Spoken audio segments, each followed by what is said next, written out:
নমস্কাৰ। উজনি অসমত কৰ্মসূত্ৰে যিসকল নামনিৰ বা মধ্য অসমৰ মুছলমান লোকসকল কাম কৰিবলৈ গৈছে।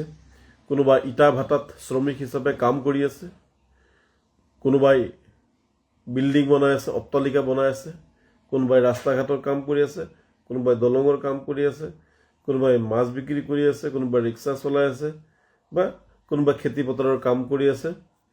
তেওঁলোকক স্বগৃহলৈ উভতি আহিবলৈ আমি নেমচুৰ ফালৰ পৰা অনুৰোধ জনাইছোঁ।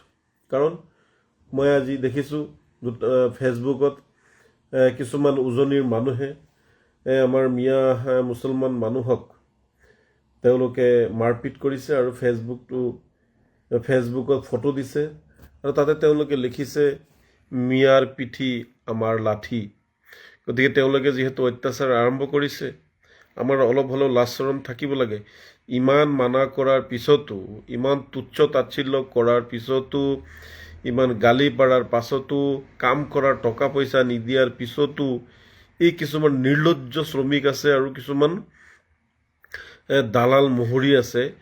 তেওঁলোকে এই আমাৰ গৰীব সহজ সৰল মানুহখিনিক লৈ যায়। গতিকে মোৰ লাইভটো যিসকলে চাই আছে, মই সকলোকে অনুৰোধ জনাম, আপোনালোকে লাইভটো শ্বেয়াৰ কৰি বা লাইভটো আগুৱাই দি বা এই কথাখিনি বা আপোনাৰ ওচৰ পাজৰ কোনোবা আছে যদি আপোনালোকে এইখিনি যোগাযোগ কৰি আমাৰ যিসকল শ্ৰমিক উজনিলৈ গৈছে তেওঁলোকক উভতাই অনাৰ কাৰণে আমি সকলোৱে কাম কৰিব লাগে। যিহেতু তেওঁলোকে মাৰপিট কৰি আছে, অত্যাচাৰ কৰি আছে, গতিকে তাতে থকাৰ কোনো প্ৰশ্নই নাহে। য'ত ৰাজ্যখনৰ স্বয়ং মুখ্যমন্ত্ৰী ডাঙৰীয়াই এক ইংগিত দিয়াৰ নিচিনাই হৈছে বা মিয়াৰ বিৰুদ্ধে সদায় তুচ্ছ তাচ্ছিল্য কৰি আছে আৰু এক ক্লিন শ্বিট যিহেতু মুখ্যমন্ত্ৰী দিয়া বুলি বিভিন্ন দল সংগঠনে মুখেৰে স্বীকাৰ কৰিছে। গতিকে উজনিত থকাৰ কোনো ধৰণৰ প্ৰশ্নই নাহে। কাম কৰিবলৈ ভাৰতবৰ্ষৰ বহু ঠাই আছে, ভাৰতবৰ্ষৰ বহু ৰাজ্যত শ্ৰমিকৰ অভাৱ। গতিকে য'ত নিজৰ ৰাজ্যখনতেই আমি সুৰক্ষিত নহয়, আমাৰ নিবনুৱা কৰ্মকৰ্তাসকল, শ্ৰমিকসকল যিহেতু সুৰক্ষিত নহয়, গতিকে তাত কোনোপধ্যে থকাটো আমি নিবিচাৰোঁ। তেওঁলোকে অতি শীঘ্ৰেই স্বগৃহলৈ ঘূৰি আহিব লাগে আৰু বেলেগ ঠাইত কাম কৰিব লাগে। আজি বৰ দুখৰ কথা, অসমৰ মুখ্যমন্ত্ৰী ডক্টৰ হিমন্ত বিশ্ব শৰ্মাৰ আমোলত অসমতে জন্মগ্ৰহণ কৰা, ভাৰততে জন্মগ্ৰহণ কৰা আমাৰ মিয়া মুছলমান অৰ্থাৎ বাংলাভাষী মুছলমান লোকসকল সুৰক্ষিত নহয়। তেওঁলোকে বিভিন্ন জাতিক ভাগ কৰিছে, কোনোবাক বাংলাভাষী, কোনোবা গৰীয়া মৰীয়া দেখি জনগোষ্ঠীক ভাগ কৰি এতিয়া আমাৰ এটা নিকৃষ্ট জাতি হিচাপে তেওঁলোকে গঢ় দিব বিচাৰিছে। তুচ্ছ তাচ্ছিল্য কৰি বিশ্বৰ দৰবাৰত আমি যেন খুব বেয়া মানুহ, এনেকুৱা তেওঁলোকে আমাৰ জাতিটোক প্ৰতিষ্ঠিত কৰিব বিচাৰিছে। গতিকে এইটো কোনোপধ্যেই হ'বলৈ দিয়া নহ'ব।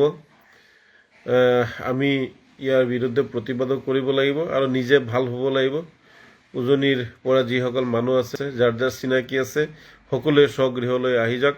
ইটা ভাটাত কাম কৰা হওক, ৰাস্তা ঘাটে বনোৱা নিবনুৱা, ৰিক্সা চলা, চব্জিৱালা, ফেৰীৱালা, যিমান যি আছে আপোনালোকে ঘৰলৈ আহি যাওক। উজনিলৈ আমি নিৰাপদ নহয়।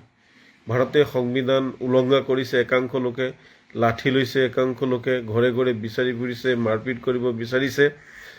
গতিকে সেইসকলক আৰক্ষীয়ে কোনো ধৰণৰ ব্যৱস্থা গ্ৰহণ কৰা নাই। শ্ৰমিকক মাৰপিট কৰি ফটো ফেচবুকত দিছে, আগতেও এনেকুৱা ধৰণৰ হৈছে, ঘৰে ঘৰে গৈ ভাবুকি দিছে। গতিকে এতিয়া দেখিছোঁ অসমত ভাৰতীয় সংবিধান বিপদত আছে, আইন বিপদত আছে। গতিকে আমি খুব চাই চিতি চলিব লাগিব। আমি নিজেই নিজৰ সুৰক্ষিত স্থান বিচাৰিব লাগিব। উজনি অসমত সংখ্যালঘু লোকসকল বৰ্তমান সুৰক্ষিত নহয়, অসুৰক্ষিত হৈ আছে। গতিকে নিজৰ সুৰক্ষাৰ স্বাৰ্থত উজনি অসম ত্যাগ কৰিবলৈ আমি অনুৰোধ জনাইছোঁ, নেমচৰ ফালৰ পৰা অনুৰোধ জনাইছোঁ। উজনি অসমত যিসকল আমাৰ ভাই ভনী, দুখীয়া নিচলা, নদীয়ে ভাঙি দিয়া মানুহসকল আছে, সেইসকল উজনিত ত্যাগ কৰি স্বগৃহলৈ উভতি আহিব লাগে। আৰু বিভিন্ন ঠাইত কাম কৰিবলৈ বহুত ঠাই আছে, আপোনালোকে তাতে কাম কৰক আৰু নিজৰ পৰিয়াল চলাওক। ধন্যবাদ।